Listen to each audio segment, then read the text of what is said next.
We have the power. Removers have the power. If every single removal company in the UK says we are not doing that, categorically that is not happening.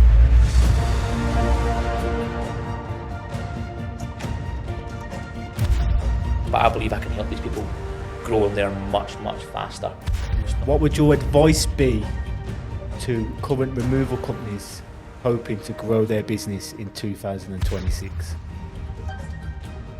I spent $2,000 last month on lead providers, but it brought me in 20 grand. Phenomenal business, but isn't it funny that they're now, I think, at £1 billion valuation in the BAR since 2019. It can be really cutthroat, the removals industry. That AI chat bubble, if you're a removal business, will be coming next year. I'm a champion for the 3.5 ton brigade, and big movers will hate me for that. Hi guys, welcome to this month's episode of Business on the Move. Today we are joined by the legend Tommy McNee, who's travelled all the way down from Edinburgh. We're excited to get into his story. He co-owns Guardian, and he bought that in COVID. I always like to start this podcast by passing over to Rob to ask a business question. But first of all, thanks for making the trip, man. You're very welcome. Cheers, buddy. Thank you, Tommy. So, as Warren says, we always start this podcast with a business question. First of all, happy Christmas to all our viewers, and happy Christmas to the removal industry. And today's business question is, we're entering 2026. What would your advice be to current removal companies hoping to grow their business in 2026? So for me, it's twofold. I'm a great believer in omni-channel marketing, which is just being everywhere. So all places at all times. If no one knows who you are, you can't deliver removal services. That is number one. Doesn't matter how good you are, how great your trucks are, how big and shiny they are, what type of cardboard you use. If nobody knows that you exist, then ultimately you don't have a business. So for me, marketing, everyone has to know who you are. Everyone has to be aware of your name, your reputation, and if they're not, that is your fault. So that's point number one. Point number two, a little bit left field, is I always think you should zig when others zag. So as everyone moves more and more towards what can AI do for me, and yes, in the background it can, but in terms of building relationships, as more and more people move towards video calls, I would rather be the outlier and go and visit people, just to be the difference. If people are getting 3 quotes and 2 video in 1 visit, you're automatically different from the other 2 companies without reputation, without brand, without anything else. You're just differentiating yourself from the market because we do it this way and everyone is zigged and you just zag over that way. I like that. Yeah, I love that. And especially, you see with the video calls, I actually think when you do a house visit, although video calls are easier, but when you do a house visit, you've 90% got them. You know what I mean? Because you're already in their house. And video calls, I've noticed this year at Movers and Storage Show, a lot of people are getting more and more. Would you say they're getting lazy for doing video calls? I wouldn't call it lazy. In terms of conversion statistics, and that's another thing we can touch on, is how much you should know your numbers. There isn't a massive drop-off comparatively to, doing 100 in-person surveys versus 100 videos and how much you convert. But for me, I know of companies now who only offer video calls, and on the phone we will say, if it's more convenient, we can offer a video call to you, but we would rather come and see you, rather come and have a tea or a coffee, shake your hand, look you in the eye. All the things that have built relationships since the 1900s, that doesn't change. Technology changes, people change, but human psychology is at the very, very basic level of building relationships. And then when you think of marketing of what I call KLT, which is people need to know you, need to like you, and need to trust you, you're going to build more of know, like, and trust on someone's sofa than you are in the back of a WhatsApp or a Zoom call for me. Yeah. And I think that comes into marketing, because if you're putting yourself out there, putting your business out there, then the customers see your business. And then when they inquire, is it an easier sale because they've seen all your content, they know you're a legit business, and it flows like that. Absolutely. Yeah. I don't know if you know of Daniel Priestley. Yeah. But he now talks that you need 11 touch points with someone. 11, before they buy from you. Yeah. So that's seeing a van, they maybe visit the website 3 times, they then inquire. That's still only 5 times. You know, then an actual physical touch point of shaking hands takes you to 6. Quote is 7, follow-up is 8. We're still 3 from the ideal place. So the more you can be everywhere, the more they can see you, be aware of you, the quicker you get to those 11 points for me. Yeah. And I think the thing about marketing as well is that it's not a transaction, is it? It's not like you put stuff on social media and someone will inquire. You know what I mean? And you're spending all this money because you have to spend money on to post on social media to put yourself out there. But it's not a direct transaction. You know, like Google Ads, you can see. Yeah. But marketing for me is not a direct transaction, but it's building brand and building trust. As you say, I mean, the story I always like to use is if you imagine someone literally just finds out they're pregnant, you know, which is normally 6-7 weeks into a journey. They're in a 2-bedroom house, husband, wife, child. They need to move to a 3-bedroom house. They know they're going to be moving, but they might not be moving for 7 or 8 months. So they're not going to inquire. So we work backwards from date of inquiry forward to date of move. You know, 6 weeks is a rough sort of inquiry time. So they've got 7 months of deciding who they want to inquire with before they make an inquiry. Your job in that 7 months is to make sure that Guardian, Warrens are the first name on their lips. Yeah. So you've got 7 months of trust building, of being everywhere, social media, websites, you know, making sure your fleet is clean and tidy, because they're subconsciously thinking of that decision all the time, even when they're not thinking of that decision. Oh my God, we have to move, we have to buy a cot, we have to buy a pram. Oh my God, you know, how much is the house going to cost? We better engage lawyers. It's too early to engage lawyers. All of that stuff is subconsciously, we're moving, we need a moving company. That's 7 months before they actually pick up the phone or complete a web form. Yeah. Your job in marketing is to be there when the yeah. time comes to picking up that You phone. could have already got your 11 touch points by that point, hadn't you? By miles, Yeah, by yeah. absolutely miles. Yeah. I like that. There's got to be some sort of stat around that 11 touch points, hasn't there? There's got to be some that's where it is. It's known in marketing, isn't it? Like the 11. Yeah, I mean, you've got people who have such defined human psychology that's way beyond my level of comprehension. But the more and more you can learn from people like a Daniel Priestley or like a Rory Sutherland, the more and more, I always talk about it in Facebook groups and things, is you have to start thinking bigger than removals. The biggest companies in the world are the biggest companies in the world for a reason, because they find these touch points, they work on psychology, consumer behaviour. Like, I could tell you something you probably never ever know. In all the biggest supermarkets, Morrison's, Sainsbury's, Asda, on the way to the tills, there's a 0.4% uphill gradient towards the till, so it's harder to push your trolley and you're more likely to turn it round because it's easier to push it down that gradient, and when you turn it round, you'll put something else in. So the average order value of the trolley goes up by £7 every time someone turns it. Serious? That's just human behaviour and human psychology. Yeah. And it's little tiny thing. You would never notice that gradient in your life, but it's built on a slope, so it's harder to push your trolley towards paying for it than it is to turn back. How interesting is that? It's going deep, isn't it? It's There's a lot of so deep. psychology in It's going so supermarkets, deep, isn't there? There's Massive. a lot of little things. Product placement, isn't it? At the tills and Yeah. stuff like that. And it's okay, you can't build a gradient because you have no need to, but it's why are they doing that to increase average order value? What can I do to increase average order value? And it's what you can take from all these huge entities into removals. Removals is always seen as last, bottom of the pile. And I see it all the time. No point, it's just removals. That doesn't make sense, we're just a removal company. Well, why? My job is always to try and challenge the status quo and be like, well, why can't we? Yeah. You know, rather than say we cannot or it does not work, well, how do you know if you don't try it? Yeah. And humans are humans, and psychology is psychology. So the more that you can lean on that, the better your business is going to be. Yeah, I definitely. love that. And I suppose it's gathering the data. Once you've got the data, you can measure it. Yeah. You know what I mean? And you can manage it. Once you can measure it, you can manage it. Yeah. And then you can tweak things. We went to watch James Sinclair. You ever listen Yes, to yeah. James's podcast? And Daniel Priestley did like a section before, didn't he? Yeah. So we watched Daniel Priestley. Yeah. And he loves his he loves his waiting list, doesn't he? Yes. Yeah. Like create a waiting list, create a bit of demand for it. Yeah, and I've come yeah. back thinking, how can I do that in removals? Yeah, build it up, build up the demand. But I actually got up, then I asked him a question, and I called him David. I called him David, Yeah. You should B-roll that over there. Oh my God. Yeah. That's brilliant.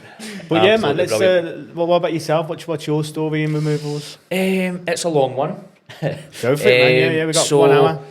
I was in school, 15 years old. I had aspirations to go to university.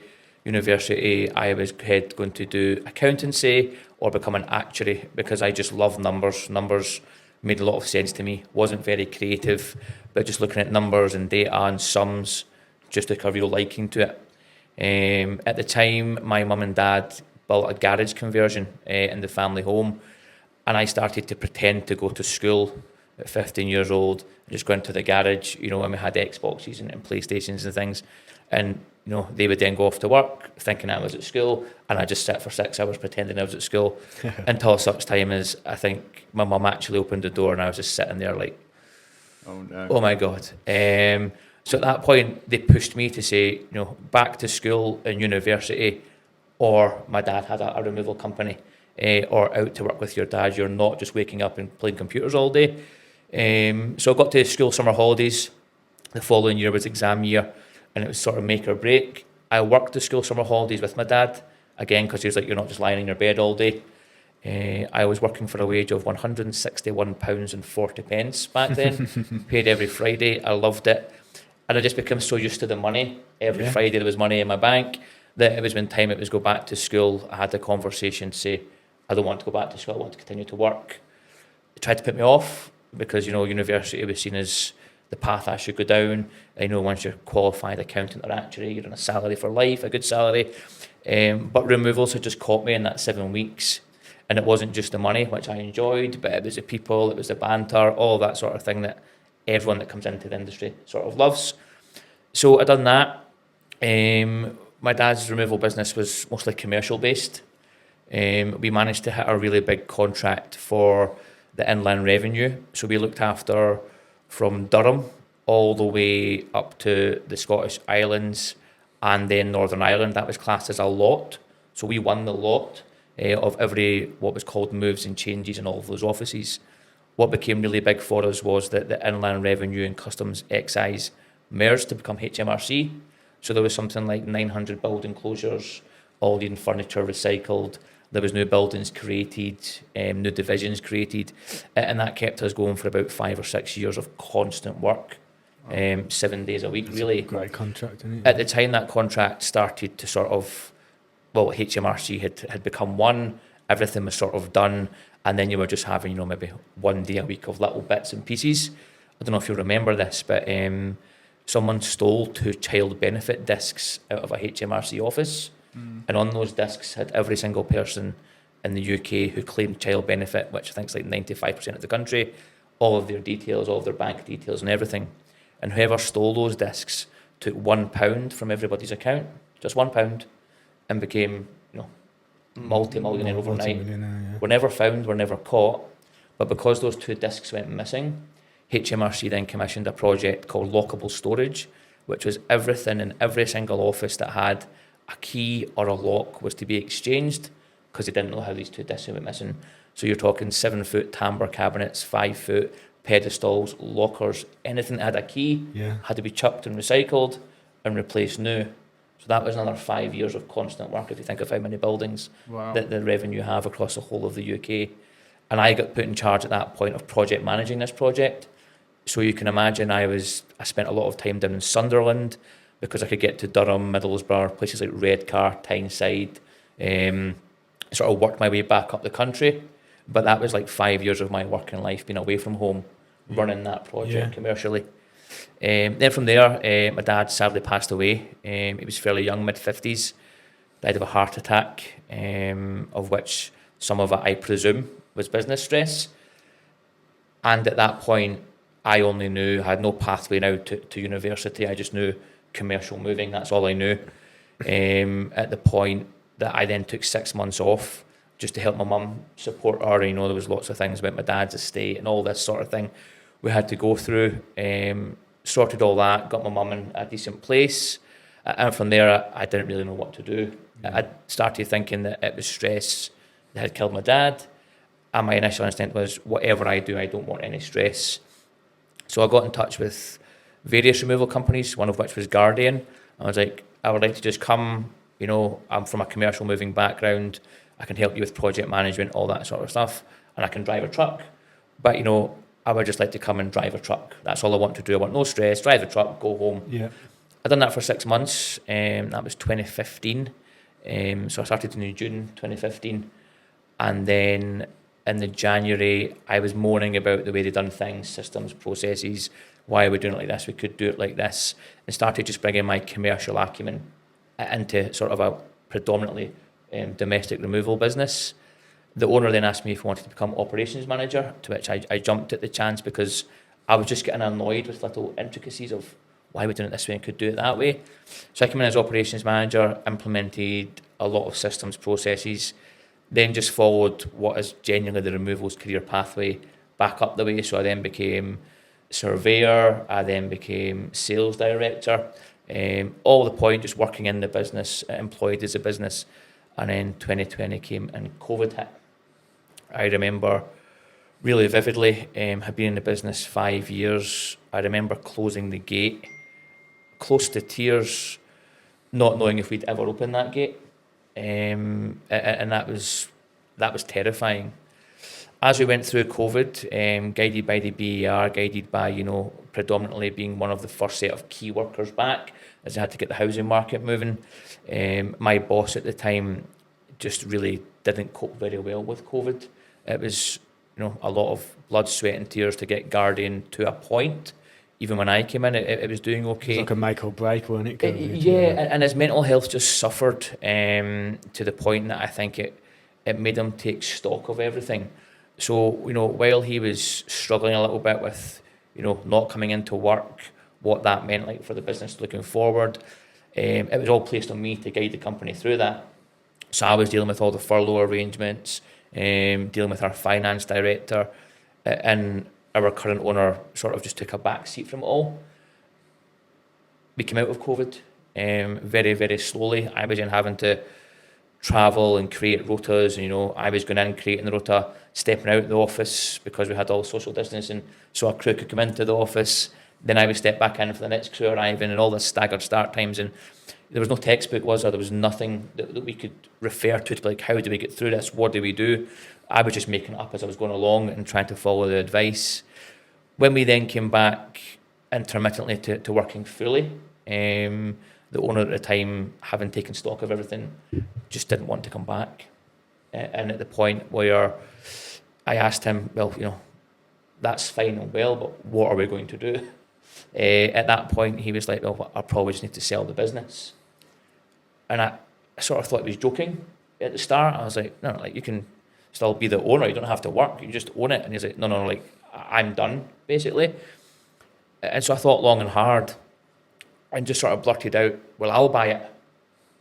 And I think he looked at me as if I was almost insane. Like, What on earth are you talking about? I was like, well, I'll buy it. Like, I don't know anything else. Like, I had come there as a driver with not wanting stress, and it's not in me. I'm entrepreneurial. I want to push and drive. So I pushed and drove it all the way to being his general manager at the time. I was like, I'll buy the business. Subsequently went through all the legal stuff of buying a business, what that entails, how much money the business was valued at. Didn't quite have enough. That's just truth being told. And so went to someone, a long-standing person who I know, just to say, look, would you come in and be part business owner with me? So that took a little bit more legals. So from coming back post-COVID through guiding the company through COVID in 2022, we actually bought the business, and I'm owning it and trying to build it ever since. Amazing, mate. Mate, what a story! Such a good story. What a great story. I want to kick it back to when you say your old man passed away. So I would hear about that. Does that drive you on now? Does that? It does. So believe it or not, he died on a job. I did. Yeah, Did he really? We were doing a job in Prestwick Airport for the Inland Revenue. So around airports, there's a lot of customs offices, and we were doing a commercial move at Prestwick Airport, and he had a heart attack under a desk with me and one of my friends and another guy. So there was 4 of us on the job. Yeah. And, you know, I was very young at the time and had to go through all the paperwork of my dad dying, being the first to the hospital, had to phone my mum. My younger brother, he worked in Asda. He had actually subsequently went to university, but he was working at Asda part-time. My mum had to go down and tell him. They all had to travel to me because I was there, so I was dealing with all the doctors, what was happening. And then I had more paperwork to do because in commercial moving, there's risk assessments and method statements, and I had to deal with all of that. You know, I'm 20 years old, haven't got a clue, dealing with police, dealing with airport officers, customs officers. What happened? Can you complete this paperwork? The insurance have to know this. And plus, you just lost your dad. I just lost my dad. You know what I mean? You know, so I'm going through all of that. So it's a real driver for me. Yeah. Just because, you know, my dad was my hero. I think most boys' dads are the heroes. And I want to be the hero of my kid's story. Yeah. And the only thing I really know is removals. So that's how I'll be their hero, is just building this business to something that they can either come and take from me, or it will be my legacy and they can do it if they want when it sells. That's the end goal. You know, during this 6 months when you were supporting your mum and sorting everything out, did the business close down at this point? Yes. Yeah. Yeah. So initially, you know, because he died on a job, you know, like the following day, you know, the business was still live. There was still jobs to do. So one of my uncles, he came in just to basically go and open the office. That lasted for about 5 or 6 weeks. That's when it was sort of work we had booked in. So we honoured all of those jobs. The business was still live, as in it still existed for 2 to 3 months after that, because none of us were coping very well, but we couldn't really do anything. You know, we continued to pay the staff even though they weren't working, because we just didn't know what to do. Then eventually, there's only so much money left in the bank. We can't just keep paying these people. So we told them, you know, best that they go and get other jobs. And then just wound the company slowly down, you know, sold off a couple of old 7.5 ton trucks, not for very much money. There will be people out there who likely took advantage of us, but we didn't know any better. We were trying to genuinely just survive waking up and getting to sleep. It was quite a torrid time. And then just wound the business down to a stop point, really. Really? Yeah. And how many siblings have you got? I've got 2 younger brothers. 2 younger brothers. Yeah. And you were 20 at the time? I was 20. Yeah. And you become the man of the house overnight? Man of the house, man of the business, trying to make sure my mum was okay and looked after. Had a really good bit of help from some of my uncles, some of my dad's brothers. They were really good. But like anything, they still have lives to live. So, you know, the first 3 or 4 weeks, they were really active. They're around at the house every day.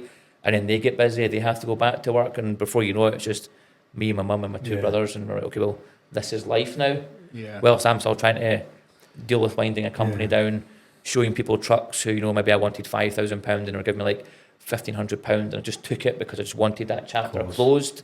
Really, I should have been a little bit more, well, it's worth this if you want it, come and pay. But I was just like, I just wanted it finished. I wanted to give. We just leased, it was a very small warehouse. We didn't do domestic moving at all. It was more like pallet racking and things for commercial storage.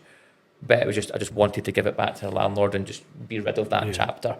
So whatever it took out, that's fine, take it. And did you still have this contract ongoing as well at the same time? Yes. But what we had done was basically flag it, you know, what had happened. There was other companies we had from Durham.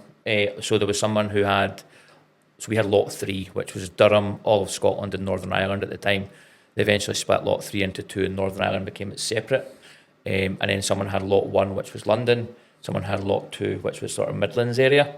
So we just spoke to whoever had lot 1 and lot 2 and asked them if they wanted to take lot 3. So we helped facilitate a couple of meetings, but truth be told, after that, we just stepped back and then, you know, they took over from there. Yeah, okay. And did you have a wife and kids at this point or not? You were 20, so... No. Were you single at this moment? Yes, single, young lad. My life was, you know, working really hard Monday to Friday. We used to work weekends because we're commercial moving, but, you know, I was so young and fresh that I could go out on a Friday night and straight to work on a Saturday, out on a Saturday, straight to work on the Sunday. You know, so... You could back then, couldn't you? It was so easy. And, you know, my £161 went quite far. So I could have a night out Friday, night out Saturday, buy a new outfit, still have money for my lunch the following week, and that was just life. I was young, 20, enjoying life.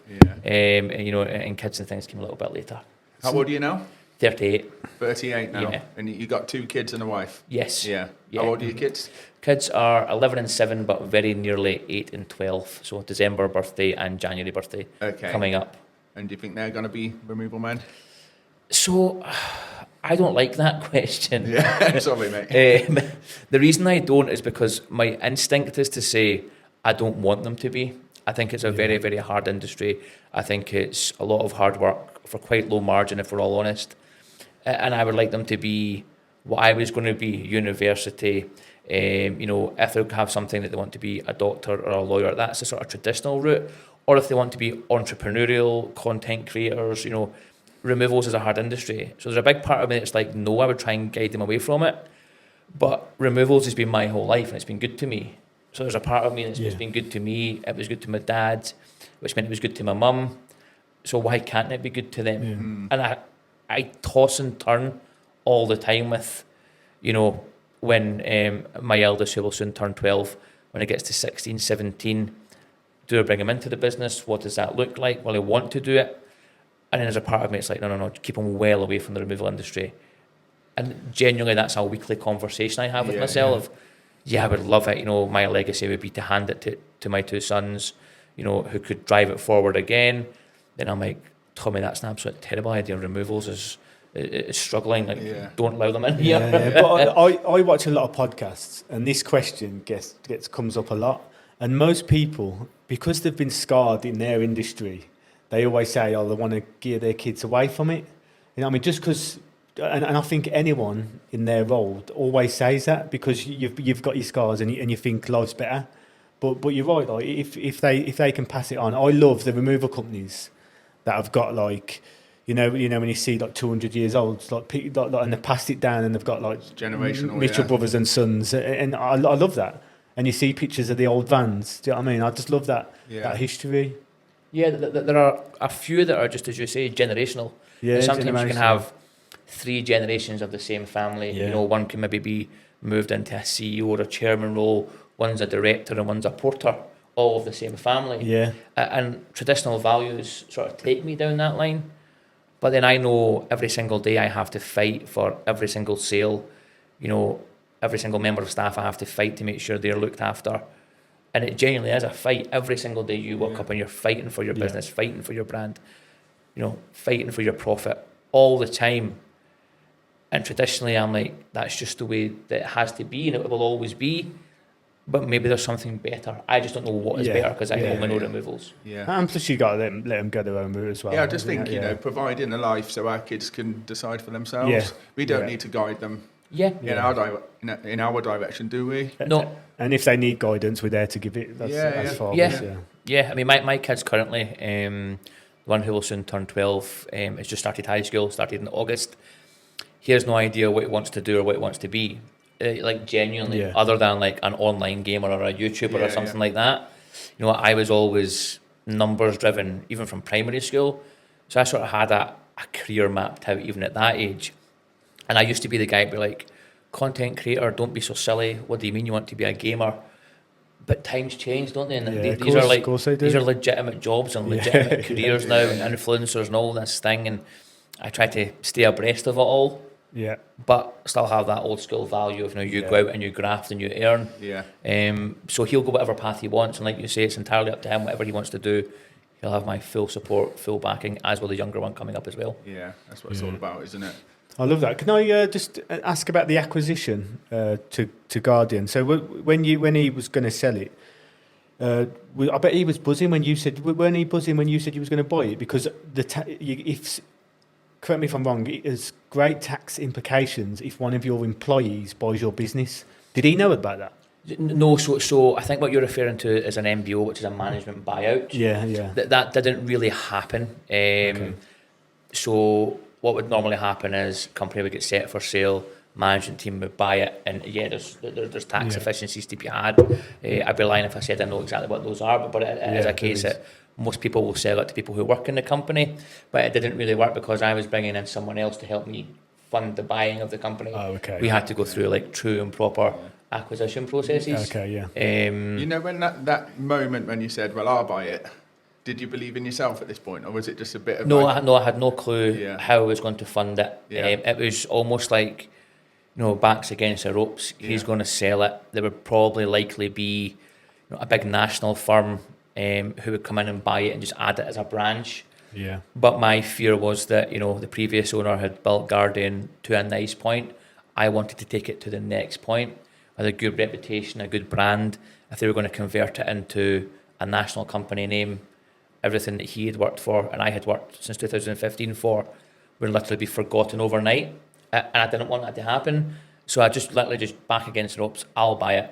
I had no idea what that meant, what it looked like, what it actually took to buy a company, how much legal stuff and, heads of terms and all that stuff you need. I was just like, yeah, how much you want for it and I'll give you the money. Realised they wanted a little bit more than I could get. But sometimes a business owner's idea of what the business is worth is completely wrong. Yeah, And because was it wrong? Or was it was, so he wanted more than he got. I thought it would be less than what I gave him. Okay. So it was like a middle Yeah, ground. Yeah. But yeah, because everyone goes on about X multiple this, but removals is, you have a strong balance sheet, you have strong assets, but the assets are all depreciating all the time. Trucks, vans, storage containers, nothing goes up. No. It all goes one way. And, the goodwill increment of the business is your reputation. But because domestic moving is just so cutthroat in terms of, even now, our diary is booked for all of December, first 2 week in January. But if I look at our removal operations diary, third week in January, I think I've got 2 jobs in that whole week. I've got a lot of staff, a lot of vehicles that need to be on the roads. Yeah. As opposed to maybe a construction company that has 3 to 4 years worth of work forward. Yeah. The valuation and the multiple is so different because recurring revenue is only really your storage revenue, or commercial contracts if you have them. Whereas domestic moving, you maybe transact 3 to 4 times with someone through their lifetime. So you get 4 moves out of someone who moves, from a 1-bed flat to a 2-bed property to a 4-bed, and then you either go up or down the ladder. Other than that, that's what you're getting from a client. You're fighting all this marketing budget to acquire that customer. Yeah. You'll get maximum 4 moves, sometimes only 1 move. Yeah. So when you value the business, it's never as valuable as what you think it is because, we make X amount of turnover and X amount of profit. Yeah, but next year if no one phones you, you're making nothing. You have to. That's what I'm talking about, fighting. You have to fight for every single book in your diary all the time just because of the nature of the beast. What was the actual acquisition? Was it 3 to 1 the revenue, or was it It's normally threefold profit, isn't it? But I suppose, did it work out that way? No. So basically what happened is it started out that way of the profit multiple is a value plus the value of the assets equals X amount. Yeah. But because I had been there and we had a relationship, we managed to bring that down to a point of it almost became like, okay, here's the calculation of the worth of the business. What you think, here's the actual worth based on lawyers doing their part. Here's how much I have. Here's how much I can get. How much do you want? Yeah. And then we just agreed on a figure to be like, you're happy walking away with that. I'm happy paying that amount. Let's forget about what they're telling us and let's all sign the paperwork, basically. That's great. Yeah, Did they you always take any say finance? Did I? Yeah. Yes. You did? Yeah. Yeah. Is that Yeah. paid back or not yet? No, it'll pay 3 more years. Another 3 years? Yeah, so I had to remortgage my own house, Did you? go for finance, Wow. and then bring in a partner, basically. love that. I love that. Yeah. Mate. Absolutely love that. Risk taker, aren't you? I just didn't know what else to do. Yeah. I genuinely didn't know what else to do. And to me, it made more sense. I could have quite happily let that business be sold, acquired by, a logistics company or a big removal giant, a national firm. I could have just stayed employed there. I would quite happy to say they've kept me on as general manager. But I wanted more. And my thought process was, if I don't do this and I want more, I'm not going to stay with whoever buys it. I start my own removal company, but I'm starting from scratch or from finance anyway. So why don't I just start from finance but have a brand that already exists? And I'm 2 or 3 steps ahead of starting from zero, basically. Amazing, mate. How many staff have you got? We have currently 18 on the road and 5 in the office. Big business then. It's big. I took it to a point of 30 staff on the road. Yeah. and then very quickly came back down. Did you? yeah. It's getting that balance, I think, with removals. We have a core of 12 to 13 guys who I'd bet my house on would be up there with the best removal people in the UK. Yeah. We have then 4 or 5 who are good, but not quite that level of core staff. We hope to get them there. Yeah. We went to 30 because I believed I could fill 30 bodies, which we did. But it just became so messy. Reputation took a hit. HR issues became more and more. And it was great because wow, we've got 30 guys. We've bought 2 new trucks, a new van, 3 more crews on the road than normal. Like, look how great I am. I've bought this business, and I've, times by 1/3 the volume of staff pretty much overnight. I'm filling the diary. This is great. Yeah. And then you get to the end of your trading month and your management accounts come through, and you're like, no, I haven't actually made any more money. Yeah. I've got so much more headaches. He never comes to his work on a Monday. Yeah. He's lost his jacket and lost his uniform. He now doesn't like work with him because he came from a different removal company and they work this way and we work that way. Yeah. And you don't know what you don't know. So I was to the moon. I was going to go for 50 guys. Yeah. I was going to build a branch somewhere else. And we built what's called a microsite. We call it a microsite. But our 18 staff look after that as well, even though it's further away. So I very quickly went, nope, and then just reversed it back down to a level that's good but comfortable. Yeah, we get caught as business owners. We get caught in our ego, don't we? Our ego, our excitement, nothing will stop me, Yeah. watch me, and then it very quickly stops you. Yeah. Maybe that's the point then, because I've got a similar amount of staff. You've got a bigger operation, more vehicles, I believe. But I'm at the point now where I don't think I want to get any bigger. Yeah, my question to you would always be, why do you want to get bigger? Now, I'm quite honest and transparent, as you'll both know. Yeah. I am motivated by money. We don't run removals businesses or any business as a charity. I want to make sure my kids are looked after, my wife is looked after, my grandchildren, should my kids have children, are looked after. That's my motivator. And I've always got my dad in the back of my head saying, make sure you make this happen. So we do it for money. Okay, we do it for reward, we do it to help people. I'm quite active in my local community, and we employ but ultimately we're there to make money. But when you get to a point of making enough, and the question is, why would you want to grow? What is the purpose of wanting to go further? To me, it was just purely ego. It was like, I bought this business, I need to prove to people that I can do this. I've automatically added 12 staff to the road, brought in 1 and then 1 part-time to the office. Look how amazing I am, I'm great. Well, in the background, we're probably making less money than we made before. There's more drama in the office before. Staff are more unhappy before. From the outside looking in, it looks like, whoa, look at Tommy, he's bought this company and look what he's doing. On the inside, it was like on fire. Yeah. And I was like, I'm putting this fire out. Questioned my own sanity at times of, how do I look stupid? But again, that's your own ego getting in the way. It's what's the best for you in your business was to reverse that a little bit. So you've just got to take that ego hit a little bit and be like, no. So what about how many vehicles have you got now then? We have 13 at the moment. Yeah.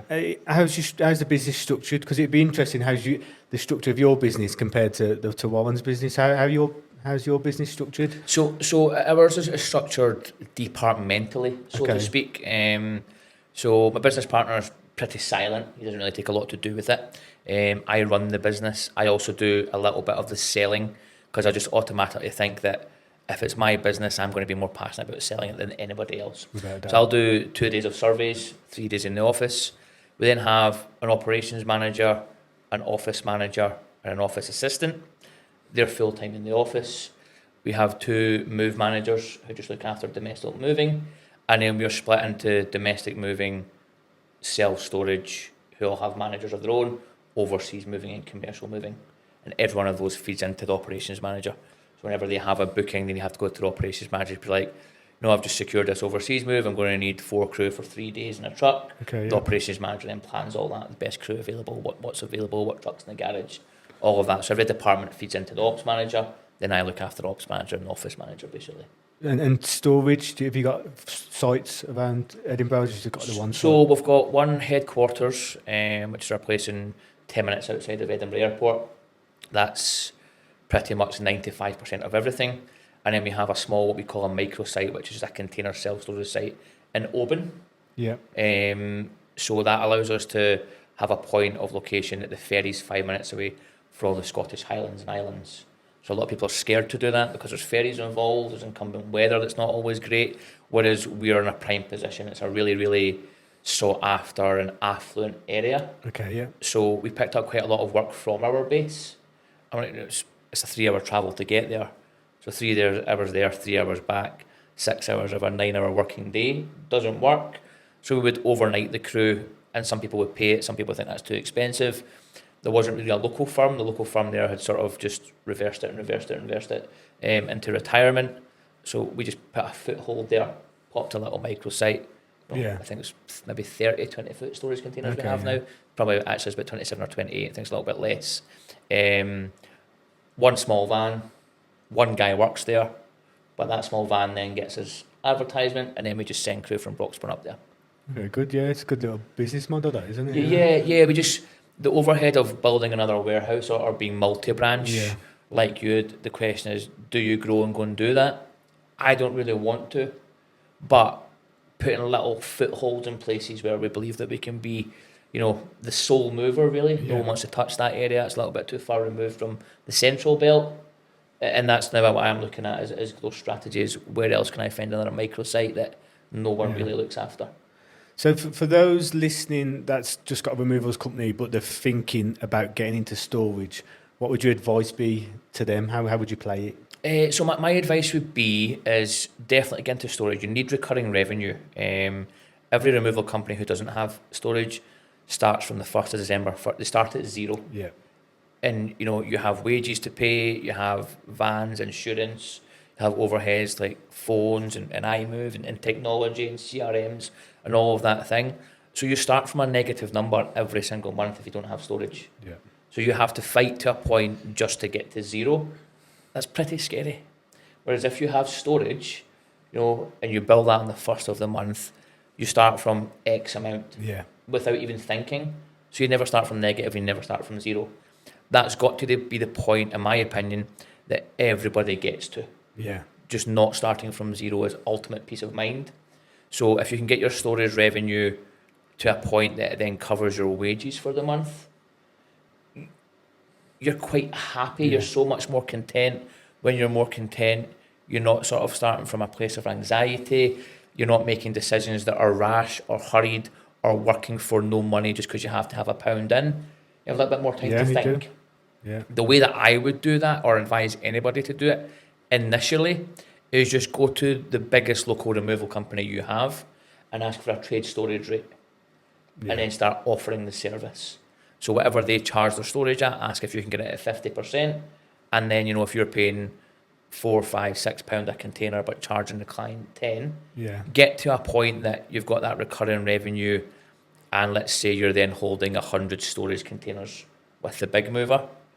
I heard your previous podcast when you were talking about if you're hiring 4 vans all the time, that tells you need another van. If you're hiring 1 van 1 time a week, then you just hire it. Yeah. So if you get to a point of holding 100 storage crates with a bigger company, that tells you that you need your own storage crates and your own storage warehouse. And then you just find one that matches, and then you grow from there. I wouldn't recommend anyone starting from zero, renting, buying a warehouse, and trying to get their own storage crates off the bat, because again, you're starting from that negative point of view. Yeah. And I've seen so many people start from there, panic, make decisions, and a consultancy that I now do that we can talk about later. I've gone into businesses and had a look and be like, you're literally working at a loss just to get cash flow in. My fear is that people panic because they're starting from negative or zero. Yeah. Whereas if you start from something, you're much more comfortable in just taking your time, making decisions, making the right ones. You can make better not decisions. working, and just not working for nothing. Yeah, I love that. Let's dive into consultancy then, because I can already tell just by speaking to you before off air and obviously on the podcast that you have got a lot of knowledge to give. So consultancy comes from, so I've always had mentors. I don't know if you've ever heard of a guy, Paul Mort. No. So I was in his, just like a group program. It's just basically business owners, but he's a really successful, he won UK Master Coach of the Year. He was one of the very, very first to adopt email marketing as a strategy back in the day, so to speak. Yeah, okay, Talking about Daniel Priestley waiting lists. Paul Mort was doing that before a lot of people. And so I've always had a mentor or someone to guide me. I've always had an interest in lots of different things. Self-development's a big thing of me. And so I learn from people. I take, and I just try and be a sponge and soak up as much knowledge as I can. And then even through my removal career in commercial moving, I was supervisor, project manager. I had to go and do project management, which is called Prince 2 courses, because you have to have a budget and make sure you're on time and allow for variations and all that sort of thing. I was just like, who can help me with this? And I just went and sought somebody who had been there, done it, and sort of got the t-shirts. Like, help me, tell me everything you know, give me all your knowledge, rather than getting it from a book or anything. People who have the experience and lived the experience. I was like, give it to me. And then through, just working in removals, in 2019, I went down to Cardiff to the BER Young Movers event. I done that. As soon as I came away, I emailed Dan Braddock, who was the Young Movers chairman. I was like, I want in. I believe I've got something to give the group. Got in, went through a journey through BER, which I currently now sit as a Scottish area chairman. And I was like, I have all this knowledge, just from soaking up from people, as isn't just mine, it's been learned. And I see on the Facebook forums all the time, people struggling, asking questions. I'm like, I just know the answer to that. But I've been where they are, and I've had people help me. And so I thought, how can I help people? So I ultimately just went into the Facebook forum and started answering lots and lots of questions, trying to be as helpful as I can. It can be really cutthroat, the removals industry, and I mean that in a trade sense. Some people don't want to see you do well. Some people would rather keep the small mover as a small mover. I'm a champion for the 3.5 ton brigade, and big movers will hate me for that and have hated me. And I've done the Moving Matters podcast. I got quite a lot of backlash from big movers. Why are you helping 3.5 tonners, etc., etc. So I see all these people in the forums. I'm like, how can I help? So I try to give them as much help. And then people started reaching out to me directly with more than just a question. My business is struggling. What do you suggest I do? And so I said, I'll come and see you. I can give you my time. My business is at a point that, I'll do 2 days of sales. If I need a day or two out of the office, I just take it because I've got the management team in place that look after things. Nothing really changes if I'm not there for a week or I am. I'm doing a lot of the sort of analytical and data and checking what we're doing with things. And so I gave them my time. And then I just really enjoyed it. I love helping people. Yeah. I've always had a mentor. I thought, what if I could help these people? So I've helped quite a lot of businesses, some of which are iMove users. Really, really enjoy it. It's just been on a complete consultancy basis. I'll come in, have a look at your business. I'll tell you what to do and what not to do to take it to wherever you want to go. Because I've got the knowledge, because the path that they're on, I've already walked. But that's not to say I know everything. My goal is to try and get us to 5 million and then 10 million. So I need to go and find someone who's got a £5 million business, which I don't have, and learn from them. Yeah. But the people who are learning from me, there's a step to me, then a step to there. Yeah. I'm trying to take that step, they're trying to take the step to me, so I can help them because I've walked that path. Yeah. At the moment, it's just been on a consultancy basis. I ran a removals mastermind last January, which was a nightmare because it came the day after do you remember the red weather warning? Oh, yeah. It was red, so it was danger to life. And I was asking people to fly and travel, and people came from all over the country and still made it. I could not believe they made it. How did that go? It went amazing. Did it? It went absolutely amazing, yeah. There was, I think, about 14 of us in the room from what should have been 20, so 6 never made it with the weather. Yeah. And now I'm just trying to build or think of building something that doesn't need me, because I'm only one person, I have so many hours. Yeah. So the one-to-one consultancy, I don't know if you saw Craig Atkinson's post. Yeah. So, his post was basically that they were nearing insolvency. Very, very close. I went down and spent a day with him, and now I think he's at 7 vans and considering moving warehouse. Chris from Criss Cross was the same. Just a few months ago, he was in Portugal for a 3-week working holiday. We got him to a place that you can take 3 weeks off. Yeah. He's still very much an owner-operator. When I done consultancy with him, he missed 2 of my sessions because I just had to jump in the truck. He's still driving trucks. We've now got him moved into a bigger warehouse, taking 3 weeks off in Portugal. Him and his wife, the business is working. Yeah, he hasn't driven a truck in probably a year because I told him not to do it. Yeah. So that's me in the consultancy. Do you reckon that's Tommy or iMove? I reckon it's both. Yeah, I love it. I reckon it is absolutely. No, but that's sincere. Yeah. No, I know you're joking, but that is a sincere answer. He doesn't do that. Because Chris won't mind me telling you, he's very open and transparent. When we done a video call, he showed me his iMove. And what was great in iMove was he had all the data, all the sales data, but was doing absolutely nothing with it. Yeah. And the reason he was doing nothing with it is because he was out driving trucks. And, straight away I was like, well, what about that? And what about this opportunity?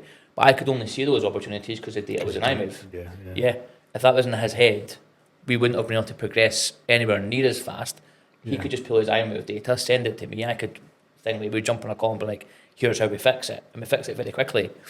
So it is a prominent point that you had the data on a database in iMove Without doubt, that I could analyse. If someone doesn't have that, we're way further back. Yeah.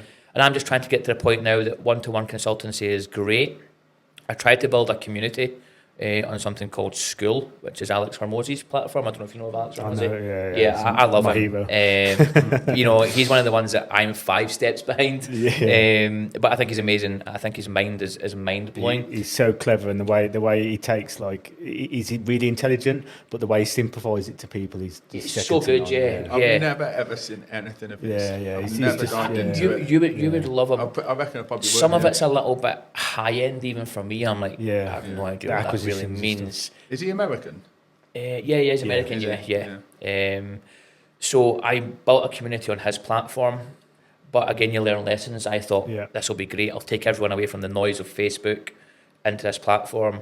And every day I would go in and it was pretty quiet. And I would go on Facebook groups and they were booming. And you just learn that because Facebook's there and people are on it, to come out of Facebook and then click into School, it's just one click too many. So it didn't work. It failed, and I'm honest enough to say it failed. I made it free. My ultimate goal was to make it free, get it to about 300, 400, 500 members, all active members, because the groups are 4,000 and 5,000, but only 100 people really speak. And then I'm going to charge like a £5 a month or something to be part of the community. It failed, my fault, because I put it on a platform that people wouldn't click. It was one click too many. So at the moment, I'm just reviewing. The consultancy is still ongoing. One-to-one, I'll work with anybody. I will never work with 6 people at any one time. And now I'm trying to think of, I've got courses and online courses and things that were going to be part of the community. What do I do with? I want to help people. People genuinely need help. They don't know what they don't know. Too many removal people have a van, hire a van, get into a van, move a fridge for a mate, move a chest of drawers for a mate, move a house for a mate, and they're a removal company. And that's great, that's fantastic, because that's how you grow and how you learn. But I believe I can help these people grow and learn much, much faster. Just not quite sure where I place that yet. And how many have you got on your books at the minute? You only want to do 6 at a time? I've got 4 currently. 4? You got space for another 2? Another 2, people so my ultimate goal was a little bit like a driving instructor. You should never need me forever. You should need me to a point that you understand what you need to understand. And then you're on the road. So I no longer work with Craig. I no longer work with Hayden, who I think's got iMove, hasn't he? I was working with Hayden for a while. Chris, they're all on their own now because I've given them everything they need. And that's the point of, I don't want you to continue to pay me money that you don't have. I just get you to a point that, wow, didn't realise that. Okay, well, now go and forge your own path. You pay off their ignorance debt, because what you don't know, you don't know. Absolutely. Whereas you both got it, Do you know what I mean? You've walked that path. So it's the ignorance debt that they pay off. And having a mentor just gets you there quicker. It does. And it does. And sometimes it's not even just about the knowledge. I certainly don't know all. There are people in the removal industry who could buy and sell me and know a lot more than me. That isn't the point of it. Sometimes it's just the accountability. Like with Chris, a lot of it he knew what to do. He just wasn't doing it because he was busy driving a truck. And I just said to him, do not phone me next week and see you've been behind the wheel. I don't care what it takes, stop driving the truck. Every time you think you're making £300 or £400 on a job, by taking that extra job on and driving the truck, you're losing probably £1,000 because you're not active, you're not doing this, you're not doing that, you're not following up your sales processes, you're not going into iMove and pulling the data and seeing what really matters. I talk about pulling levers. Is it the marketing lever? Wasn't really for Chris. His marketing is good, his social media is amazing, far better than mine. It was the sales lever. He wasn't pulling it because he thought driving a truck making £300-400 was the best way to build his business, but the sales were sitting dormant because no one was following up, no one was doing anything, no one was reaching out to leads quick enough. So by the time they reached out to leads, they had booked elsewhere. So, you can make yourself thousands of pounds in a day by pulling the sales lever, but you can't be driving trucks. That's not anything really to do with my knowledge on growing a business. It's just telling someone, be accountable to yourself, stop driving trucks and grow your business. We always say, don't we, get off the van. As soon as you get off the vans, I always say this example on probably every podcast, but as soon as I saw Warren getting admin staff, it just catapulted, didn't it? Well, growth. I always say now, because now I'm a bit more mature in business, that do what you prefer, do what you love doing within the business. If you want to be on the vans, be on the vans, but that does mean that this has to be sorted here. Yes. There has to be somebody sat in the right seats. Always. So that's all I say. Do you know what I mean? But I prefer the vans. Yeah. If there's a part of this business to do it, I'd choose the vans any day of the week. Would you really? Yeah. Yeah. Yeah.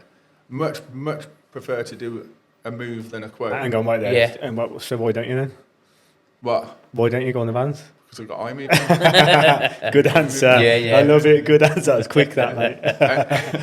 But to be honest, last week I was on the vans. Yeah, you do still like the van, don't you? Yeah, it's a busy time of year, and sometimes we've had some problems over the last couple of weeks. Both of my quoting vans are down. One's cam belt's gone. So it's at scrap. It's literally worth nothing. Luke's van has got some problem with the fuel injectors, so Luke's driving a big van home because that's his to and transport. from. But the big vans are needed on moves. Yes. So he's having to get in early. Then he hasn't got transport to nip off anywhere. Yeah. We've just bought Rory a van, a panic buy. It's £12,000 panic buy because we desperately needed it. But Luke's van still isn't back. Rory's been on the vans. Rory's now borrowing my car, which means I was stranded at home relying on Tash. So the whole business has been a bit chaotic this month. But I've worked on the vans a couple of days because we've been desperate. Yeah. You know what I mean? Yeah. But that's a good part of me because I am a bit of a floater, really. Yeah, Do you just know what I mean? take part in everything. Yeah, It's important too as well, isn't it? Because you could step away and just go into one section. But I suppose, do you ever go on the vans every now and again just to keep your hand in? No. But I do play a part in all of the business because, a little, like you say, a little bit of a floater that, like, if the operations manager is unwell, I have to step into his role. The next role that I need to hire for is effectively a trainee manager. That will be a trainee in sales, a trainee in ops, a trainee in admin, trainee in commercial, trainee in overseas. So when we have holidays, because when my operations manager is on 30 holidays a year, that means 30 days of holiday I'm doing operating. Yeah. I hate operating. Like you, I love sales, love marketing. Because I'm a numbers guy at heart, I love just looking at data, pulling levers, adjusting little things to make sure the data moves in our favour all the time. Don't like operating, can't really be bothered dealing with guys coming in and telling me they've got dentist appointments and they can't be in a job or they can't start to 10 in the morning. I don't want those headaches. So I need to fill that gap so that I've got You sound exactly like Warren, by the a way. mini-me. I need a mini-me, someone that can just float into those gaps so that I don't have to. Yeah. They're not easy to find. Of course they're not, no, and they cost money. To take away those problems, we've got to pay someone to take them on. Yes. And that's what growing a business is all about, isn't it? And it's growing it, taking them on at the right time. Sometimes it leads to you not making as much money as you hoped. Sometimes it leads to you having a month where you lose money. Again, I'm transparent on that. Like we are not profitable every month. Some businesses are. We are not. We have months where we lose a chunk, and then the next month you make well, but you're only making up the chunk that you've lost. So you've done two months worth of work and made no money. Yeah. I think that's a reality of the removal industry. Yeah. I will never ever hide away from that fact. It's just when you've got to have a cushion, haven't you? You've got to have that bank balance cushion. Always. Yeah. And then it's, you could really do with employing that person, but you've just lost that month. So that's not really the right time. But sometimes it's the best time because you put the pressure on yourself to make it work. You've got no other option. No. You either make it work or it fails. Yeah. And you're not going to allow it to fail, are you? Because it's your business and it's your livelihood. Even with you guys in iMove now, the more and more pressure you apply to grow the business and add things like storage elements. Yeah. You just have to make it work. You don't know exactly how you're going to do it, but you do it, don't you? Yeah. Yeah. Well, we're just doing the storage section at the minute. We develop it, we put it in place. And then we just listen to the feedback. Yeah. And we listen to the feedback. And one of the things that we have developed was, the question I asked you earlier about how do you grow? How do you start a storage if you've got a removal we've actually put that in place. So we've got an ROI calculator in there to help that fact. And it's just little things like that you add in just to help the users, and then hopefully word of mouth or the self-storage industry wants to use the software. So it's just all about growing it as we go. And we've experienced over the last 6 months at least where I've had to employ help, haven't I? George is helping with iMove now. Yeah. Because my phone's always going crazy. We've really, really like knuckled down on AI. We've got a chat bubble, which answers all the generic questions. Don't get me wrong, it gets some pretty messed up, don't it? It tries its hardest. But you can train it as you go, and it has actually helped us it's so been amazing. Much. Because it actually has. Because now, since we've installed that and we've kind of trained it, so how we installed it was our Loom training videos transcribed, all the conversations that we had before transcribed, put it into the AI, the chat bubble, then give it some prompts of how we want it to measure. And then you can, once it answers as a thumbs down and thumbs up, you just press that thumbs down and then train it. And then now I'd say it takes away 80% of the customer service. Now, when someone asks me a question, because I don't keep it all in my brain because I can't, because I physically can't. So I have to sometimes ask the AI, and it tells me then I reply. You know what I mean? Which is it astounds me. And that AI chat bubble, if you're a removal business, will be coming next year. So you'll be able to do it yourself for the removal business. And that's the things that we implement in iMove, we want to implement into the removal business. Do you know what I mean? Like digitally, do you know what I mean? Just like a digital transformation, really. It's micro macro, isn't it? Yeah. Always micro macro, and it's the same with iMove. So before I was doing everything micro and macro. I was doing literally everything. Yeah. But it gets to the point where my macro is speaking to onboarding new people, giving them a demo, and then spending a week or so nurturing and making sure they're okay. Just make sure they're happy. That's amazing. I love that. I absolutely love it more than you'll ever know. Yeah. It's like starting Warrens again, it feels like. But then it's like, how do I send this invoice? Or how do I do this quote? Or where do I... Those bits are micro and they're taking my time. So we've had to bring in AI and George. And honestly, it's freaked me up way more. The thing as well is that initially I was really bad at that micro macro because I wanted to know everything.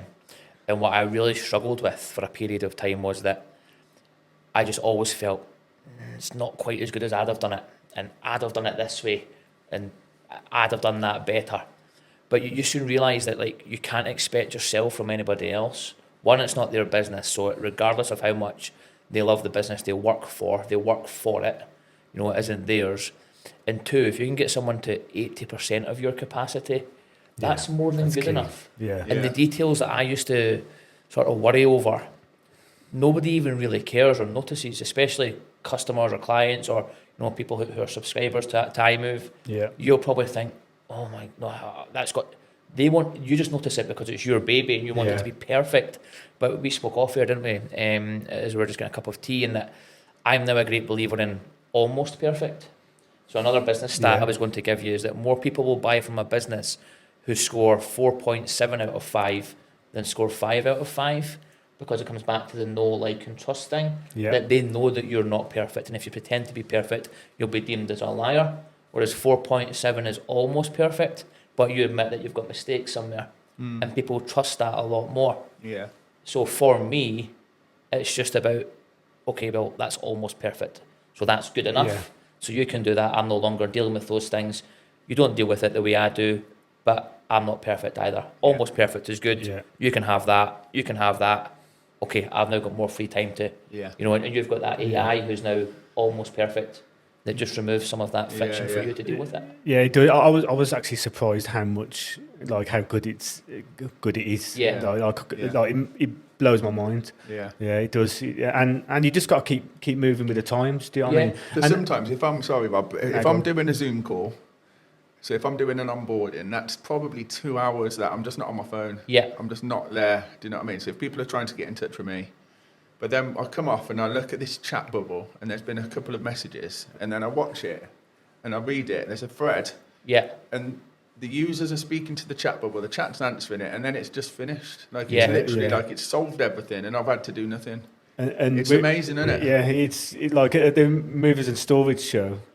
Like I was telling people, and they don't even know it was they're chatting to it, and they don't even know it's AI. Yeah. It says actually AI move Yeah. on the name, and they don't realise. They never realise. Somebody was like, "Oh bloody hell, you answered quick." It's just And do you great. know what the best thing is that right now, today, this morning, that's the worst it'll ever be. Yeah, It's, exactly. It's really Yeah, good. yeah. And That's that's it. only going to get better. Yeah, The yeah. more information you give it, the more Yeah. you train it, Yeah. the more it answers certain queries. Yeah. It just becomes. It doesn't get any worse ever. It just gets better and Yeah, better and yeah, better yeah. and better. So, like on our website soon in early 2020, you'll see it. You'll be able to chat today on this iMove website. Chat to the able, look like a human. Yeah. Like so, you'll be able to ring it from your computer, and she will chat to you, and she will be able to book your demoing. Yeah. Like just off your website, and you got to let people know it's AI. Do you know what I mean? Yeah. You don't want to because what you will be able to do with 11 Labs now. 11 Labs is like a software that clones voices. So you integrate with 11 Labs. You read a book for 2 hours. You put your file upload it into the software, and it clones your voice. And then your AI assistant can sound the same as you.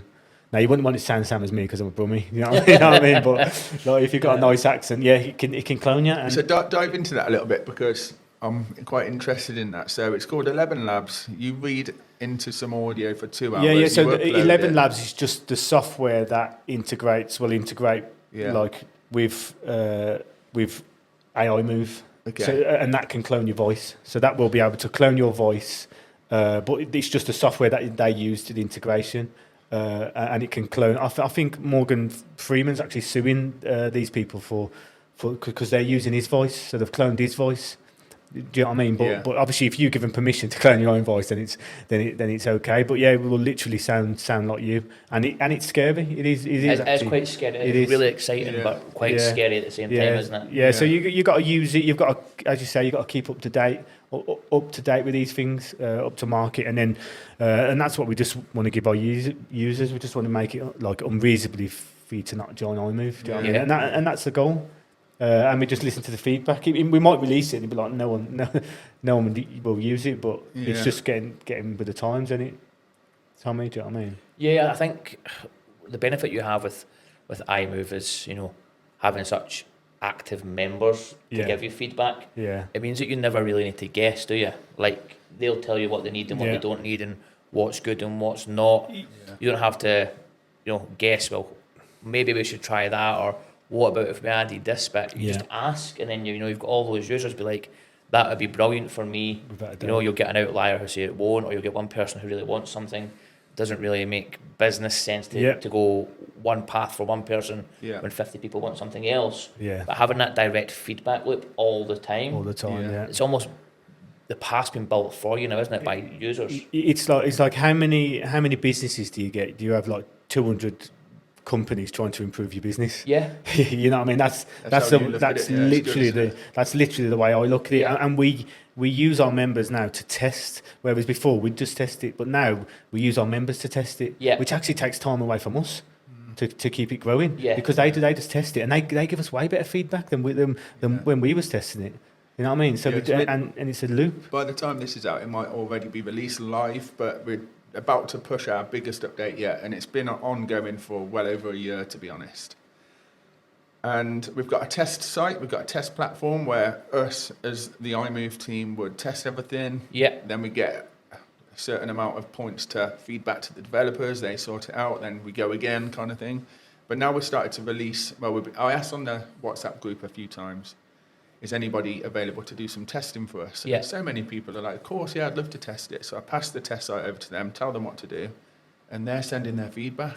I'm Yeah. like, unbelievable. I don't even know if I need to do the testing. But Yeah, it's you're almost right, like, yeah. you don't have to employ anyone to do that role. They want to do it because then they can guide iMove to a way that suits them. Yeah. And as you say, you're not having Yeah. to test it because your business might be different from someone else's, and the majority effectively will always guide the path, and just saying, have a go at that, tell me what's good, tell me what's not. Yeah. And then you just refine, I take it. At that Yeah. point, just refine it, say, okay, they loved this, didn't quite like that, so let's do that. Yeah. And then, again, regenerate Yeah. the next update. Yeah, it's brilliant. I'll tell you something we haven't fixed, and that's key weights. And I know you've got, I see you on the group sometimes, Yeah. you're quite passionate about the old You key don't have weights, key don't you? weights, do you? Yeah. You do? Yeah. We have key weights just the same. So in England, you'll have completion and exchange, two different things. Yeah. In Scotland, it's just done by conclusion of missives, which is conclusion of contract. So we're only one contract rather than you having two separate things. We still have key weights the same. Okay. They don't transfer money, things like that. My biggest issue with key weights is that I've been active in the BAR since 2019. I sat for 4 years in the Young Movers Council. Yeah. I tried to become a directly elected director, didn't quite get it, and the chairman for Scotland, for the Scottish area of BAR. I was part of the Commercial Moving Group, which then became the Workplace Relocation Group. I've been invited to Parliament. I understand that Ian Studd and now Andrew Large campaign with politicians to change things. Let me be really, really, really clear. They'll never change it. They will never get to a point of politics that they'll change it. Technology will move, solicitors will move, AI will become prominent. They will never change key weights. They've been dealing with the home buying and selling group for, I don't know. Have you ever heard of a gentleman called Matt Fazy? Yeah. Yeah, Matt's a great guy, and he's been campaigning for, long before 2019 anyway. Hasn't changed. The BAR as a membership are less than 400 members. Removal companies, I'm going to guess, are probably a couple of thousand in the UK, something like that. Nobody cares about us. Why we believe we have a right to go to Parliament and demand things as 2,000 to 3,000 companies. We don't. Not big enough. They don't care.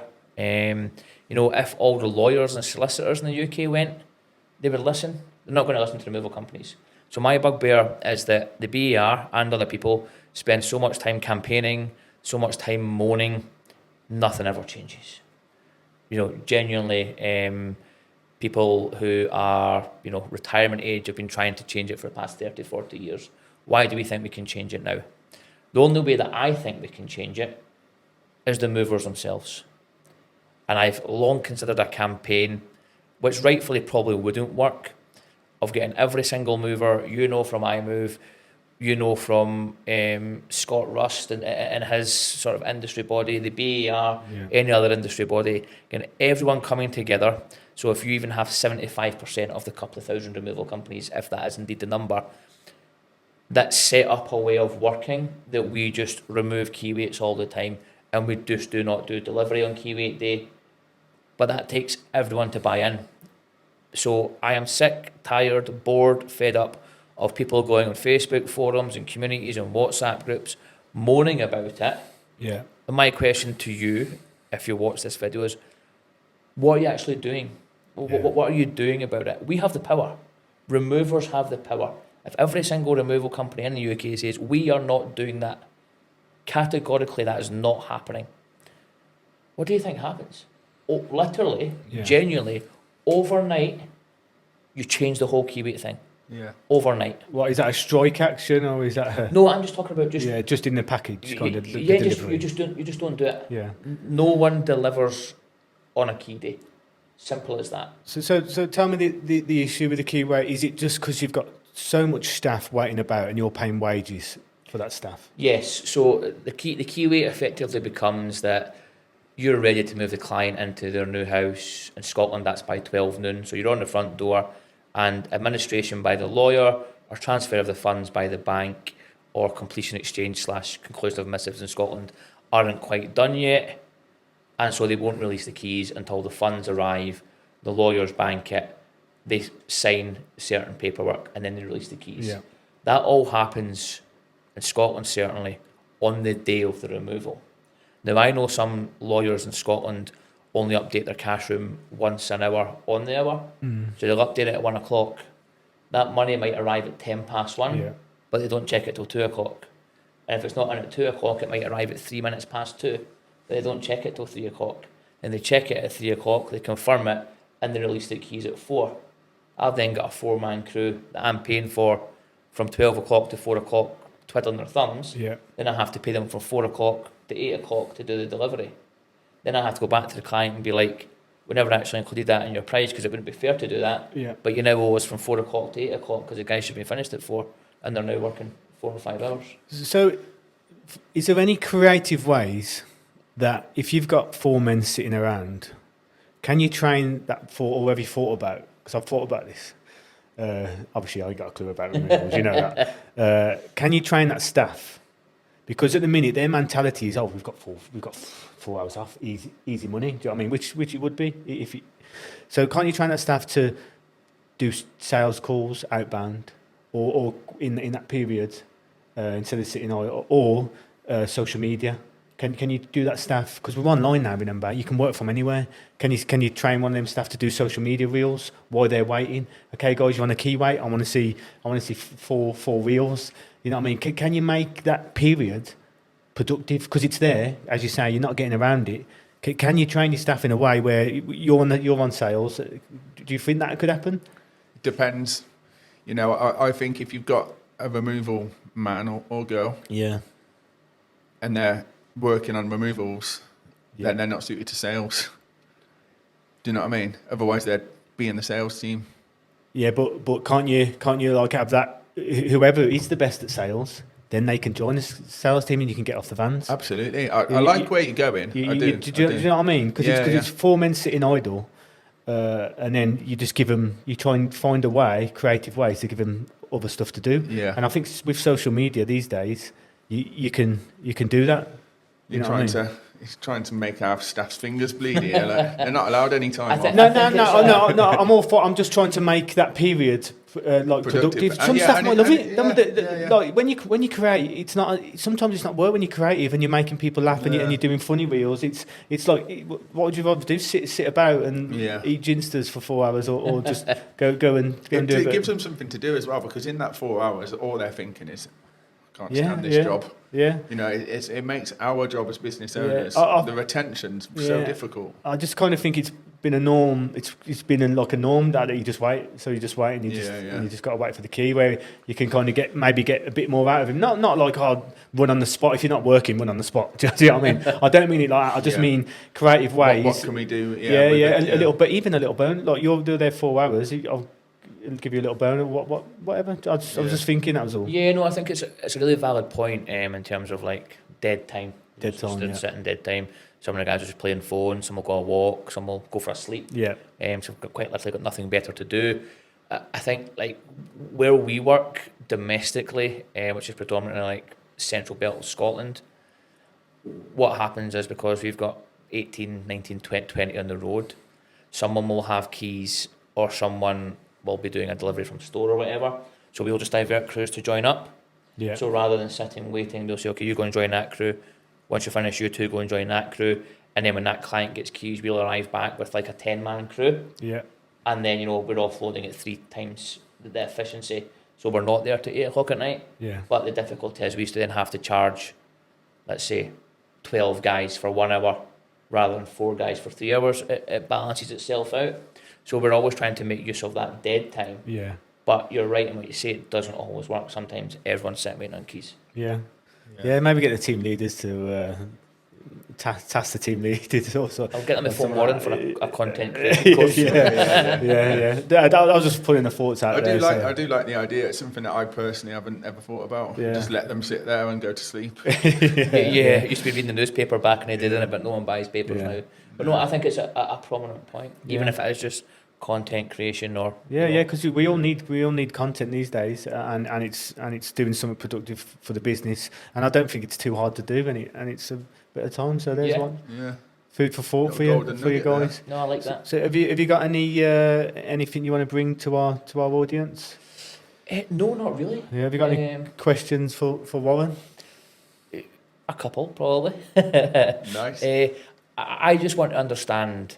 Like, I first found out about you, I think it was through YouTube.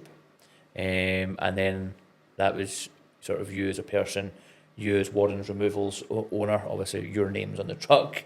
Then subsequently found, that you were doing a lot around content. Paula Lima, by the way, is friends with Paul Mort, like close friends. Okay. So I know from Paula Lima from a long time ago. I saw the sort of route you're trying to take with doing that. And my sort of question to you is, over the next sort of maybe 3 to 5 years, how much more prominent do you think that content creation and video building and all that stuff will be for, because removals is quite old-fashioned, isn't it? It's run by old-fashioned owners who have done it for 40 or 50 years. I would class you as a new breed of owner, and I know now that your baby is moving towards iMove, which again comes with its own content creation, and you have to market the platform to get users to the platform. Yeah. How much do you think is going to be moving away from semi-traditional marketing to like content? Because I watched the Netflix documentary from Matchroom and Eddie Hearn. Yeah. I don't know if you've watched it. Just finished it. Yeah. Well, the Saudis, who are the money players, in one of those episodes, they say that content is now worth more than gold, and that's why they're buying Matchroom. That's why they're putting money into DAZN, because they believe people's attention through content it was worth more than blocks of gold. Yeah. And so my question to you is, how much you've obviously been a really early adopter in doing that, well before probably anybody that I'm aware of anyway, and I know a lot of people and have a lot of contacts. You're the one that's always stood out. What made you do it? Did you just see that it was going that way? And two, how much more do you think you're going to do of it to really push? Catapult it. Yeah, so the first part of this question is what made me do it and how did I get into it? That's all Rob. And Rob still jokes now that he created me and my business. You're not really real, are you? So Rob works on the oil rigs. He gets 2 weeks on, 2 weeks off, or that might even change, 3 weeks on, 2 weeks off, whatever. 3 weeks off, So in Rob's spare time, he picked up a camera and just decided to become a videographer. So I had a removals company at the time. I lent on Rob, Rob lent on me. We kind of grew together. Yeah. This wasn't me forward thinking. I wasn't a genius thinking this is where marketing's going. It just fell nicely for me. Yeah.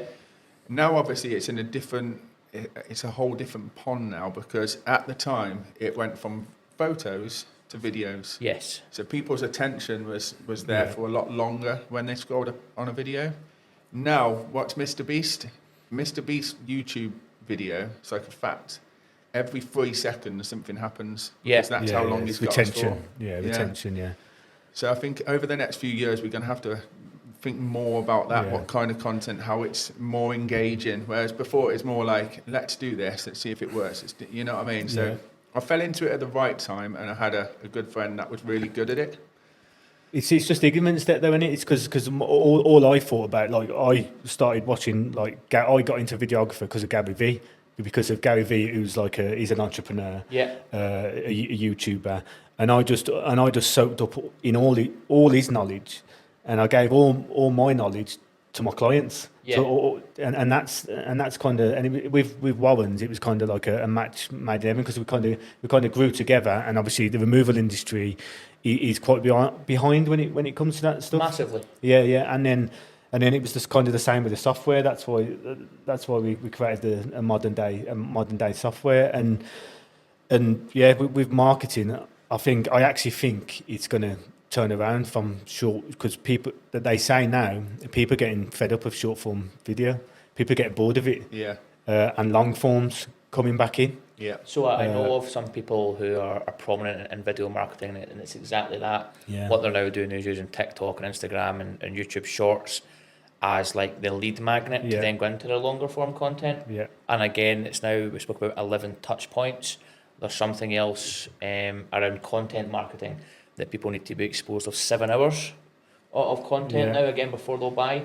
That's sort of more product-based business. But again, it's interesting, the psychology switch from reels and shorts, and you have to condense everything into 30 seconds to now people will genuinely watch, like, I only watch YouTube on my TV. YouTube and football is all I watch. I don't watch Sky or movies or anything. It's just I've got my subscriptions and my content channels that I just love watching. It's and exactly I look forward to every Wednesday. They release every Wednesday. I'm home from work. I'm putting it on.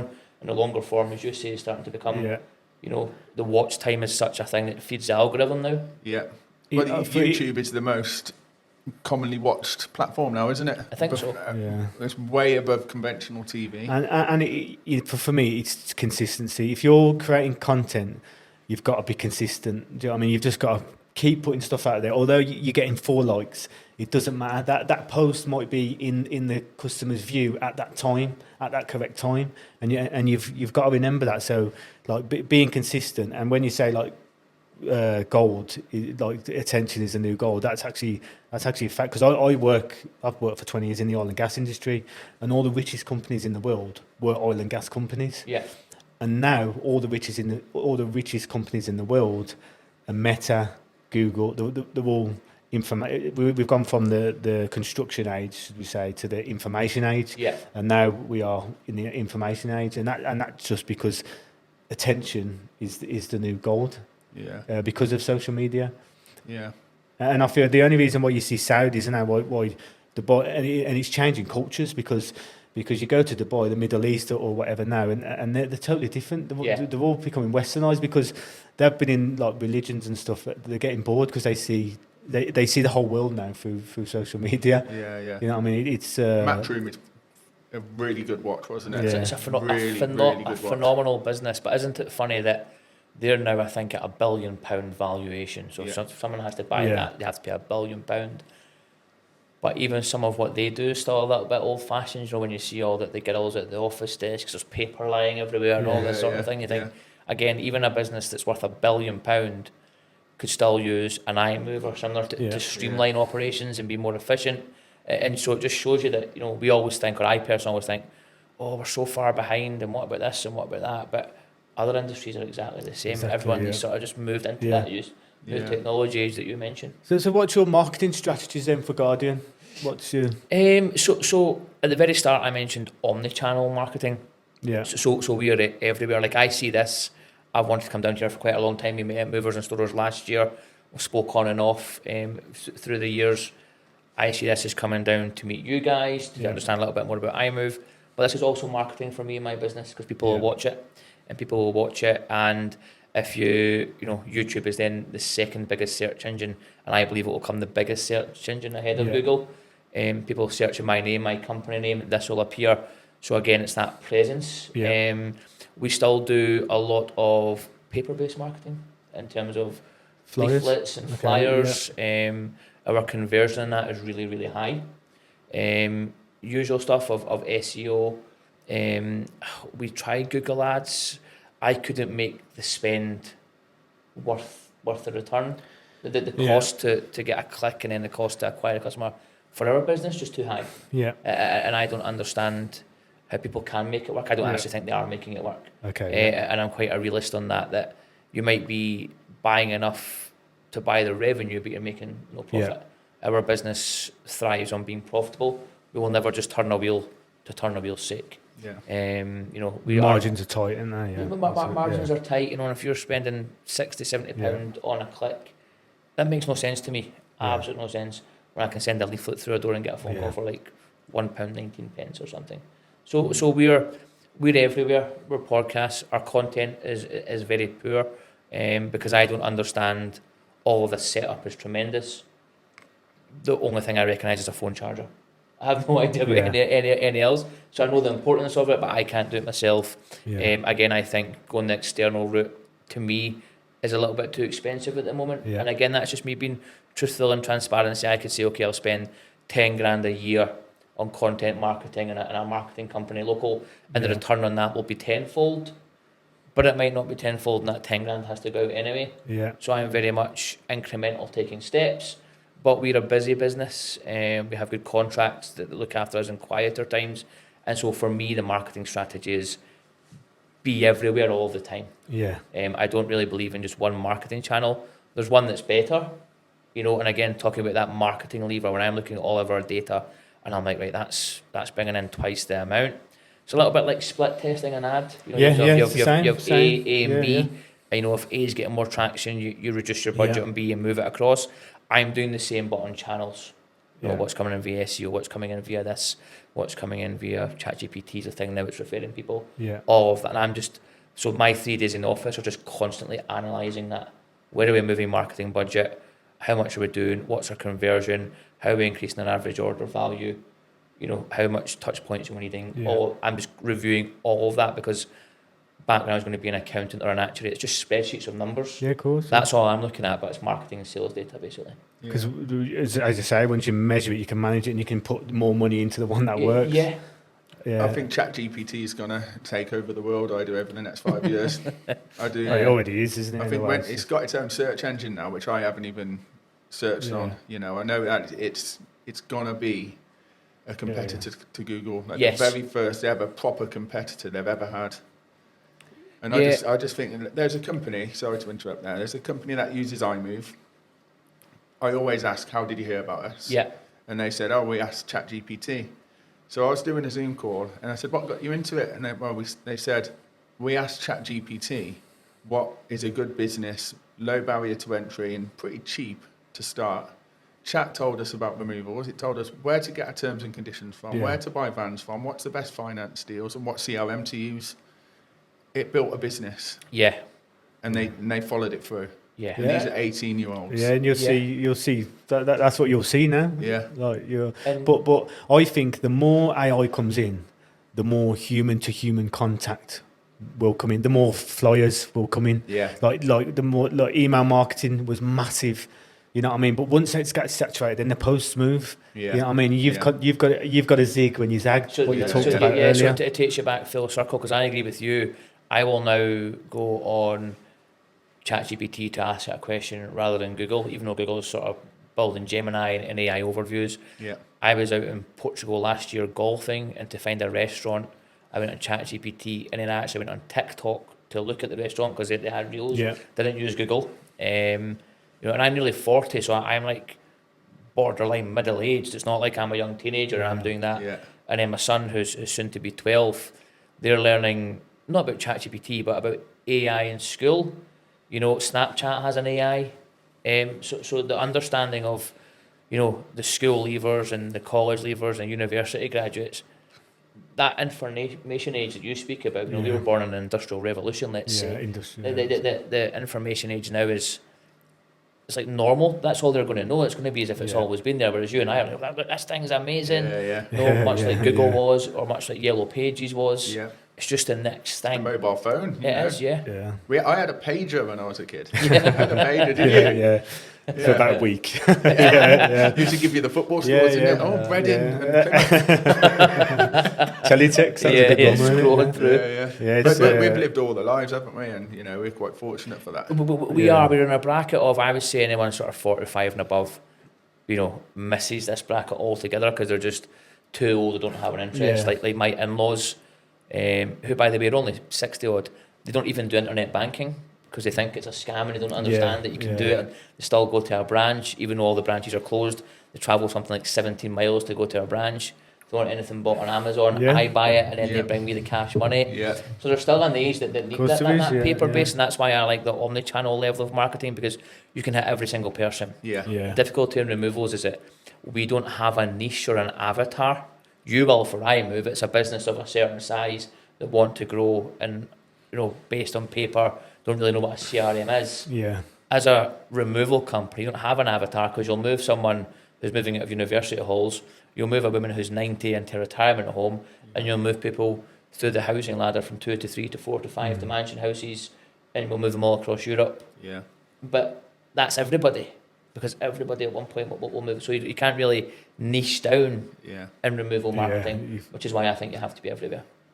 What's your ideal avatar? What's the avatar you go for? Is it because have you ever used lead generators? Never. Yeah. The reason I don't use lead generators is because when I do training to the sales team and to my staff, the training I go down is, if you imagine a group of school mums in the school playground, yummy mummies, stereotypical, husbands have all got good jobs, they're maybe career women, so they're a nice, well-off, comfortable family, and one of them's moving, and they say, I'm moving and the estate agent's coming out to value the house. If any of you, got a moving company, I want them to say guardian. And so I'm teaching my staff to think about those women in the playground saying guardian. Everything we do, when we stop for Greg's in the morning for a bacon roll and we've got uniform on, how we say please and thank you, because the women in the playground could be the women behind you in the queue. How we approach jobs when we're trying to back a removal truck in and we need a car moved, how we chap a neighbour's door, they could be moving next week, I want them to think of guardian. So I will always want guardian to be the name that they say. When I think of lead generators, that's just someone looking for a removal. I don't want them to look for a removal. I want them to look for guardian. Yeah. So I will never pay a lead generator to bring me someone looking for a removal. I'm not interested in those people. I'm interested in people that are looking to move with guardian. I love that. And it's more word of mouth, and it's like word of mouth and building that brand. Because if you're just, I think like lead generators work, but I think they work for the newer companies. But if you spend that money on building your brand instead, then your acquisition cost of getting a customer is less. Because you ain't paying Google ads, you ain't paying lead generators. You've built that brand, so it's word of mouth. It don't cost nothing, you know what I mean? And that's what I feel like if you're just spending on lead generators, because some companies spend like not millions, but thousands a month, on iMove, because iMove feeds into all the lead generators feed into iMove, and some companies tell you one, don't they? That's thousands a month, and it's $2-3 a month. And I suppose, but on the caveat to that, it's like I suppose they don't spend on marketing, like they don't do anything, and it's just like a marketing arm for them, isn't it? So for me, on the lead generators, I'm not entirely sure of their names or exactly how they work, but I could guess, maybe top 3 companies in your area or 3 cheapest quotes, whatever. But to me, you're paying these lead generation companies to be one of 3, one of 4, one of 5. My marketing budget is paying me to be one of 1 all the time. Yeah. We're actually in the performance tab. We're getting a calculator, the ROI of what lead. So you get a lead from one lead generator, and it tell you how much you've spent and how much you've earned from it. Do you know what I mean? Just to give the removal companies like a clear view and the data. What they can spend more on marketing. So that's kind of the next steps really. Yeah, because quite a lot of them would be like, I spent $2,000 last month on lead providers, but it brought me in $20,000. But how much profit? Might have only made $1,000 profit there. So part of what my consultancy also does is really teach people on back costing, like, because you think you're going to make X amount from a job. But for example, if you cost the guys to 4 o'clock and they hit a red light and they go to 4:30 and you've got 4 crew for half an hour, that's 2 man hours you haven't accounted for in your cost. Your cost to actually acquire, so of that £2,000 spend, how much of it is dead leads, how much of it is wasted leads, how much of the revenue is attributed to one job. Having those 2 figures tells you nothing. The performance and the intricate data inside those 2 figures and the wider picture tells you everything you need to know. Definitely. I love that, guy. I think this is the longest podcast we've done so far, man. I can talk all day. Yeah. I love it. I could keep going all day, to be fair, but we have got another guest coming You're from so popular. Coming from Scotland. But yeah, I mean, have you got any more questions for Tommy? Honestly, I just wanted to say thank you. You came all the way down from Scotland. You stayed in a hotel overnight. You spent the night away from your family just for us. But I genuinely do appreciate that. I think it's been really nice to get to know you properly. I've always seen that for years we spoke on Facebook or whatnot. You've always supported us, supported my journey as well. So I'm grateful for that. But I've only ever really known the Facebook Tommy. Yes. Today I've learned the real Tommy. And I think you're a bloody good guy. I think you're a very good person, ambassador for the removals industry, and I think you should be proud of yourself. Thanks, that's really nice. Yeah, it's well worth the journey. I'll defo echo Warren's thoughts there, and he's a good Rangers man as well, which always helps, goes up in my estimation. So really appreciate you coming on, mate. And where can people find you? So probably Instagram. I am really prominent on LinkedIn. So LinkedIn is just Tommy McNee. Instagram is the removals and storage guy. And that's just me starting to move towards trying to build a personal brand towards a consultancy and things like that. Yeah, love that, mate. Amazing, Thanks, mate. I'm thanks sure for coming on, mate. You've only got 2 gaps to fill there. They're 2 going gaps to pretty fill. quickly. Yeah. Again, guys, happy Christmas and thanks for tuning in. Cheers, guys. Every lead, every job, every move, all in one place. iMove, the system that moves with you.